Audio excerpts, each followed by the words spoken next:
आज ODI world cup में table toppers का फैसला होना है जी। आपने पहली पोजीशन पर इस वक्त टेबल पर टॉप कर रही है टीम इंडिया, तो दूसरी पोजीशन पर है टीम साउथ अफ्रीका। कोलकाता का मैदान है और ये वही स्टेडियम है जहां अगले हफ्ते पाकिस्तान ने अपने पूल स्टेजेस का आखिरी मैच इंग्लैंड के खिलाफ खेलना है।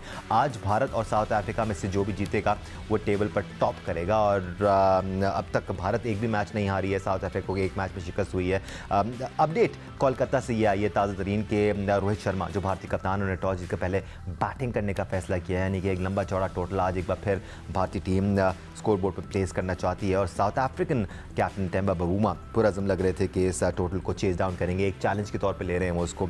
और यही प्रेपरेशंस होती हैं जो बड़ी टीम्स करती हैं टूर्नामेंट के दौरान, specially after qualifying for the semifinal. दोनों टीमें सेमीफाइनल के लिए क्वालिफाई कर चुकी हैं। राइट, इस मैच पर भी बात करेंगे। अब से कुछ देर बाद पहली गेंद होगी, भारत पहले बैटिंग करेगा, लेकिन उससे पहले कल जो 2 मैचेस खेले गए उनकी अपडेट्स आपको दे देते in case you missed it. I am sure जो पाकिस्तान न्यूजीलैंड का मैच था वो तो किसी ने भी मिस नहीं किया होगा। पाकिस्तान ने कल डीएलएस मेथड के तहत न्यूजीलैंड को 21 रन से शिकस्त दी। हम इसकी तफसीलात भी आपके साथ शेयर करेंगे, लेकिन उससे पहले जो दूसरा मैच खेला गया ऑस्ट्रेलिया और इंग्लैंड की टीमों के दरमियान, उसकी डिटेल्स आपके साथ शेयर कर लेते हैं। ऑस्ट्रेलिया ने कल 33 रन से टीम इंग्लैंड को शिकस्त दी। पहले बैटिंग करते हुए ऑस्ट्रेलिया ने 286 रन बनाए, मानस लबुशान ने 71 रन बनाए, कैमरून ग्रीन ने 47 रन बनाए, स्टीव स्मिथ ने 44 रन बनाए। इंग्लैंड के लिए क्रिस वोक्स ने 4, आदिल रशीद ने 2 और मार्क वुड ने 2 विकेटें हासिल की। कल बेन स्टोक्स ने कुछ रन बनाए अपनी टीम के लिए। अब तक काफ़ी डाउन एंड आउट नजर आ रहे थे, 64 रन बनाने में कामयाब हुए, but took a lot of time. 90 deliveries ली उन्होंने 64 रन बनाने के लिए। दाऊद मलान ने 50 रन बनाए और मोइन अली ने 42 रन बनाए। तो इंग्लिश टीम की परेशानियों का सिलसिला जारी है। हम जो पाकिस्तान और न्यूजीलैंड का मैच है उसकी डिटेल्स आपके शेयर करेंगे, लेकिन अपने एक्सपर्ट से कल ऑस्ट्रेलिया और इंग्लैंड के दरमियान मैच पे थोड़ी सी हम राय प्रोग्राम का हिस्सा बना लेते हैं। एक्सपेरिमेंट के लिए आज हमें ज्वाइन किया हुआ है टेस्ट क्रिकेटर सिकंदर बख्त और उनके साथ साथ टेस्ट क्रिकेटर अब्दुल रज़ाक ने। अब्दुल रज़ाक का अच्छा मैच हुआ कल ऑस्ट्रेलिया और इंग्लैंड की टीमों के दरमियान। वंस अगेन इंग्लिश टीम बिल्कुल ही डाउन एंड आउट नजर आई है, हमें कहीं से सेटल नहीं हो पाई वो through out world cup. Definitely उनकी बैटिंग स्ट्रगल कर रही है और जिस तरह का कल मैच हुआ है बहुत ही मज़ा आया, क्योंकि इस तरह के मैच जब होते हैं तो काफ़ी इंजॉय करते हैं। और जिस तरह की बॉलिंग ऑस्ट्रेलिया ने यूटिलाइज किया अपने बॉलरों को, और जैम्पा ने ये ना मैच को टर्न किया बेसिकली इनकी तरफ से, और वो अभी विकेट लेने शुरू कर दिए इनके। हालांकि इनके मैक्सवेल इनके अवेलेबल नहीं थे, अगर मैक्सवेल होते तो फिर और ज़्यादा अच्छा होता ऑस्ट्रेलिया के लिए। पर वो जिस तरह का वो मैच जीते हैं, अब लग रहा है कि चांसेस ऑस्ट्रेलिया के सेमीफाइनल में पहुंचने के हो गए। तो पाकिस्तान के लिए बहुत बुरा हुआ कि अगर ऑस्ट्रेलिया मैच हारती तो पाकिस्तान के और ब्राइट चांस हो जाने थे इस सेमीफाइनल में आने के। सिकंदर, ओवरऑल अगर हम टीम ऑस्ट्रेलिया की परफॉर्मेंस देखें तो आपको कोई बहुत एक्स्ट्रा ऑर्डिनरी इंडिविजुअल ब्रिलियंस नजर नहीं आएगी। जैम्पा की 3 विकेटें हैं, मानस लबुशान की 71 रन है, जैसे हमने आपको बताया 47 और 44 ये स्कोर्स हैं, लेकिन ये जितने भी रोल्स हैं ये टीम के लिए प्ले किए गए हैं, टीम की जीत में कलीदी किरदार अदा किया है इन परफॉर्मेंसेज में। देखो, मैं हमेशा उस टीम को अच्छी और तगड़ी समझता हूँ जिसमें सबकी कंट्रीब्यूशन जी। कल जैसे और जो टीम के लिए खेल रहे हो, सब खेल रहे हो, स्टार्क, हेजलवुड, कमिंस, इन सब ने 2-2 आउट किए, जैम्पा ने 3 आउट किए। तो ये एक अच्छी चीज़ होती है। अगर आप सिर्फ फ़ख्र है आपके पास, अगर वो खुदा ना करे, अल्लाह ना करे, मेरे मुंह में खाक, अगर वो अगले मैच में जल्दी आउट हो जाता फिर क्या होगा, ऐसा नहीं होना चाहिए। हमें बैलेंस लेके चलना चाहिए। अब इसी तरह अगर हम उनकी बैटिंग देखें, उन लबुशान ने किए, शुरू में फेल हो गए थे सब, स्मिथ 44 किए, ग्रीन ने किए, फिर स्टोनिस ने किए, नीचे एक और वो ने भी किए।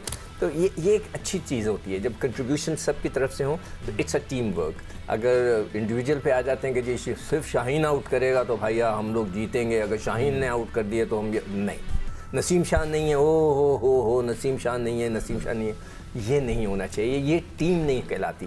टीम कहलाती है कि जिसमें सबकी कंट्रीब्यूशन हो। पांड्या चला गया तो शामी आ गया, ये टीम होती है। और अगर एक विराट कोहली निकल जाता है तो राहुल आ जाता है, ये टीम होती है। तो आपको ये बनाना पड़ता है। माजरत के साथ लोगों को ये बात पसंद नहीं आएगी, मगर ये फैक्ट है। और बड़ी अच्छी बात है कि अपना पाकिस्तानी या प्लेयर्स ने कल भी परफॉर्म किया।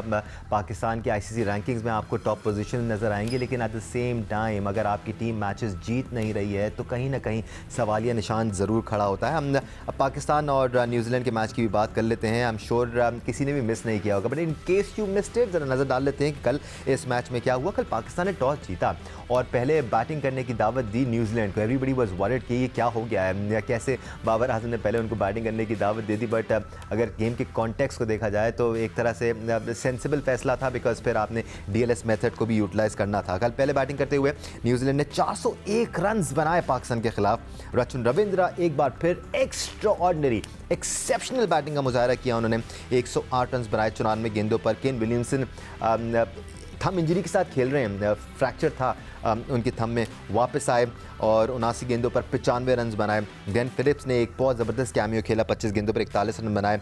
जब 401 रन बने तो उसके बाद हर कोई समझ रहा था कि पाकिस्तान का कोई चांस नहीं है इस मैच को जीतने का, इवन दो पिच पर काफ़ी रन लग रहे थे। फ़खर जमान ने इब्तिदा से ही शानदार खेल पेश किया और जो रेपुटेशन फ़खर जमान रखते हैं वैसे ही खेलते हुए नज़र आए। 81 गेंदों पर 126 रन बनाए फ़खर जमान ने। बाबर आजम ने उनका भरपूर साथ दिया। कदरे स्लो खेले, बट चूँकि फ़खर जमान इतना तेज़ खेल रहे थे, बाबर अफोर्ड कर सकते थे एक एंड को होल्ड करना और 66 रन बनाने में वो भी कामयाब हुए। जबकि अब्दुल्ला शफीक का कल इम्प्रेस नहीं कर पाए और सिर्फ 4 रन बनाकर वापस पवेलियन लौटे। पाकिस्तानी बॉलर्स की अगर हम बात करें तो पाकिस्तानी बॉलर्स बहुत एक्सपेंसिव रहे कल एक बार फिर। Mohammad Waseem junior was pretty good, 3 विकेटें उन्होंने हासिल की, 60 रन फिर भी दिए मोहम्मद वसीम ने। बाय द वे अब तक सबसे इकोनॉमिकल बॉलर मोहम्मद वसीम ही हैं पाकिस्तान के लिए। ये कल के स्टैट्स उनके सामने हैं। 10 ओवर्स में 3 विकेटें हासिल की कल मोहम्मद वसीम ने, एन इकॉनमी ऑफ 6 रन पर ओवर। इफ्तिखार अहमद ने कल पाकिस्तान के लिए 1 विकेट हासिल की, 8 ओवर्स इफ्तिखार अहमद ने कराए। पाकिस्तान एक स्पिनर शॉट के साथ कल मैदान में उतरा था। हसन अली ने 1 विकेट हासिल की और 82 रन दिए। कल हसन अली को उसामा मीर की जगह टीम में शामिल किया गया था। राइट जेंटलमैन, कल ओवरऑल अब्दुल रज़ाक अच्छी परफॉर्मेंस रही पाकिस्तान की, ख़ासतौर पे बल्ले के साथ। पाकिस्तान के लिए फ़खर जमान ने शानदार इनिंग्स खेली और उनके मतलब की पिच थी और एक बार जब वो उनका बल्ला चलना शुरू किया तो फिर वो ऐसा लग नहीं रहा था कि रुकेंगे। डेफिनेटली देखें जिस इंटेंट से पाकिस्तान ने खेला है बहुत ही आउटस्टैंडिंग, और फ़खर ने प्रूव किया है कि ऐसे क्रिकेट खेली जाती है। और मैं समझता हूँ कि पाकिस्तान ने जो टॉस जीत के पहले बॉलिंग करने का फैसला किया था, ये थोड़ा सा गलत हुआ था। कुछ 402 स्कोर का जो टारगेट है ये बहुत ही मुश्किल होता है मेंटली तौर पे भी। आप जितनी मर्जी अच्छी पार्टनरशिप लगा लें। अच्छा अब्दुल रज़ाक, इसी पे मजीद बात कर लेते हैं। फॉर एग्जांपल अगर पाकिस्तान ने पहले बैटिंग की होती और अगर 360-370 बना भी लिए होते तो न्यूजीलैंड चेस करते हुए डीएलएस के पार स्कोर्स पर नजर रख के अपने आप को उस पोजीशन में रख सकता था कि वो मैच जीत जाते। तो उस तनाजुर में तो बेहतर फैसला था।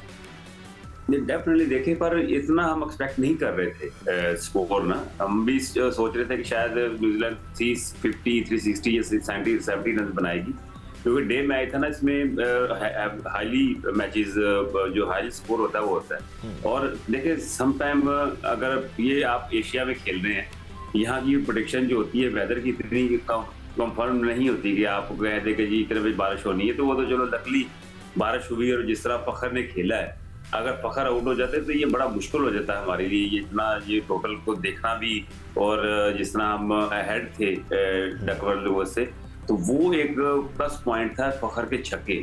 अगर उसके छक्के ना लगते तो ये पाकिस्तान के लिए बड़ा मुश्किल हो जाता। ख़ास तौर पर जो आखिरी ओवर था इश सऊदी का, दूसरी बार बारिश होने से पहले, जिसमें बाबर आजम ने भी एक छक्का लगाया और फ़खर आजम ने भी फ़खर जमान ने भी छक्के लगाए। तो सिकंदर उस ओवर ने भी मैच को काफ़ी हद तक ओवरटर्न कर लिया। हमने तो शुरू में तुमने जो बातें की ना कि हमने स्पिनर खिलाया ही नहीं है। आप इफ्तिखार को स्पेशलिस्ट स्पिनर नहीं कहते, वो बैटिंग ऑलराउंडर है। यानी बैटिंग उसका पहला काम है और स्पिन करना वो तो उसको तो शुरू में माजरत के साथ जो पिछले न्यूजीलैंड के मैचेस हुए इधर उधर तो बॉलिंग ही नहीं देते थे उसको। मतलब यही चीज़ में रोता रहता था। अगर आपको याद है मैंने एक दफ़ा बहुत दफ़ा ये बात हुई है, फ़खर से भी कराएं फ़खर सुना है वो गेंद कराता है लेफ्ट आर्म स्पिनर, और आपका साउथ शकील कराता है लेफ्ट आर्म स्पिनर। सलमान को पिछले मैच में नहीं कराई। ये कप्तानी मेरी समझ से बाहर है।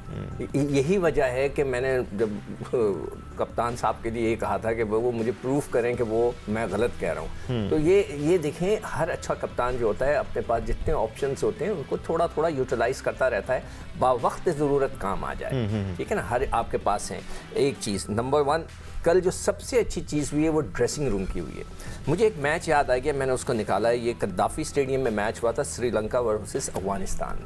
श्रीलंका ने किए थे 291 और अफगानिस्तान 289 डीएल मेथड पे वो फेल हो गए थे, मतलब हार गए थे मैच। उनको पता ही नहीं था कि अगर वो 5वीं गेंद के ऊपर वो 37.4 ओवर्स पे वो आउट हो गए। जी जी। पता चला कि अगर हाँ 1-2 रन थे, अगर वो 37.5 बॉल पर भी वो रन करते तो जीत जाते। और उसने आके फजलुल्लाह फारूकी था, पता नहीं कौन, टुक टुक करके 2 बॉलें रोक ली। बाद में पता चला कि भाई इस पे भी आप रन तो इसका मतलब है उनका ड्रेसिंग रूम सो रहा था। मगर यहाँ पे कल मैं पूरे ड्रेसिंग रूम को मुबारकबाद देना चाहता हूँ कि जी आप लोग जागते रहे, ऑन पॉइंट थे, जो करना चाहिए था वो कर रहे थे। आपने उठाकर वो पूरा डेटा आपने उनको दे दिया, जो कि ये डीएल मेथड है। इस पे आपने 20 ओवर में अगर 120 से ऊपर या 220 से ऊपर निकल जाएंगे तो आप, या पता नहीं 150 तक कर लेंगे तो हम जीत जाएंगे। That was a very good strategy. बहुत बहुत मुबारक हो, मैं ये क्रेडिट देता हूँ कि वेरी वेल डन। जहाँ पे क्रेडिट जाता है हम हमेशा देते हैं, जहाँ नहीं जाता, कहाँ नहीं जाता, हमारे जो मैनेजर हैं वो सुना है डेटा एक्सपर्ट हैं। क्या उनको नहीं पता था फ़खर कैसा खेलता है? क्या उनको नहीं पता था इमाम कैसा खेलते हैं? क्या उन्हें नहीं पता था कि वर्ल्ड कप में किस किस्म की क्रिकेट हो रही है? क्या उन्होंने बताया नहीं?